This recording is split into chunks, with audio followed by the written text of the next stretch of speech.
Imagine a medieval shipyard that didn't just build ships, but mass-produced an empire. A place so efficient, it could roll out a fully equipped war galley in less than 24 hours. This wasn't science fiction. This was the Venetian Arsenal, the world's first industrial factory and the beating heart of Venice's maritime supremacy for centuries. Forget everything you think you know about medieval production. The Arsenal was a marvel of organization, a city within a city sprawling over 100 acres, employing up to 16,000 workers at its peak. This wasn't a workshop, it was a production machine. Think of it as the earliest version of an assembly line. Instead of the product moving down a line, the ships were floated down a canal, and specialized workshops on either side added parts at each stage. Here's how it worked. A bare hull would enter the canal. At the first stop, workers would swarm in to install the planks and framework. A little further down, another team would fit the oars and rowing benches. Next, riggers would hoist the masts and sails. Then came the weapons specialists, loading cannons and catapults. Finally, provisions like hardtack biscuits and water casks were loaded on board.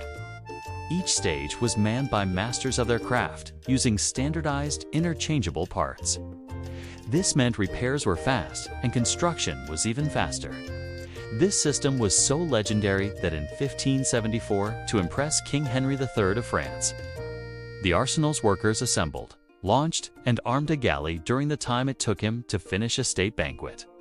It was the ultimate display of power, a clear message to the world: do not mess with Venice. But the Arsenal was more than just a shipyard. It was the engine of Venice's economic dominance.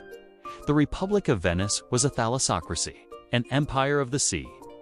Its wealth wasn't built on land, but on controlling the lucrative trade routes of the Mediterranean, connecting Europe to the silks and spices of the East.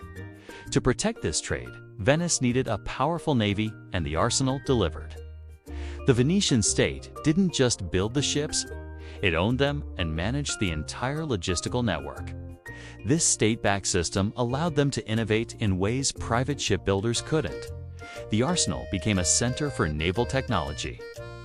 It housed a school for navigation and cartography, where ship captains were trained to read the stars and chart the treacherous waters of the Mediterranean.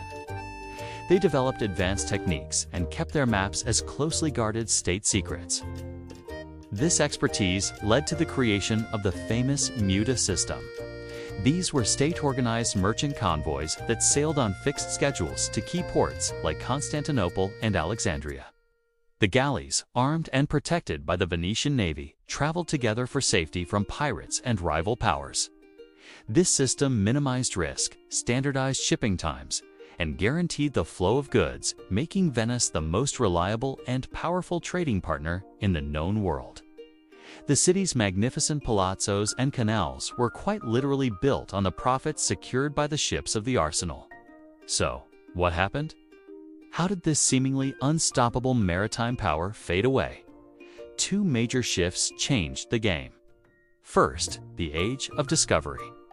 Explorers like Vasco da Gama found new sea routes around Africa to Asia, bypassing the Mediterranean entirely. Suddenly, Venice was no longer the gatekeeper to the east. Atlantic powers like Portugal, Spain, and later England rose to prominence. Second, naval warfare evolved. The classic oar-powered galley, the specialty of the Arsenal, became obsolete. The future belonged to large sail-powered ships of the line, armed with heavy cannons that could blast enemies from a distance. While the Arsenal tried to adapt, it couldn't compete with the vast timber resources and open ocean access of its Atlantic rivals. The enclosed Mediterranean, once Venice's playground, became a strategic backwater. The Arsenal's decline mirrored the decline of the Venetian Republic itself. By the time Napoleon arrived in 1797, the once mighty shipyard was a shadow of its former self, and the Republic fell without a fight. Today, the Venetian Arsenal still stands, a quiet and beautiful part of the city. It serves as a cultural center and a naval base, but its glory days are long past. Yet, it remains a powerful symbol of innovation, ambition, and the incredible power of organized production. It was the place where medieval craftsmanship met industrial scale, a factory that built an empire one ship at a time, and a reminder that even the greatest powers can be reshaped by the currents of history. Thanks for watching. If you enjoyed this journey back in time, be sure to like this video and subscribe for more stories about the engineering and strategy that shaped our world. See you next time.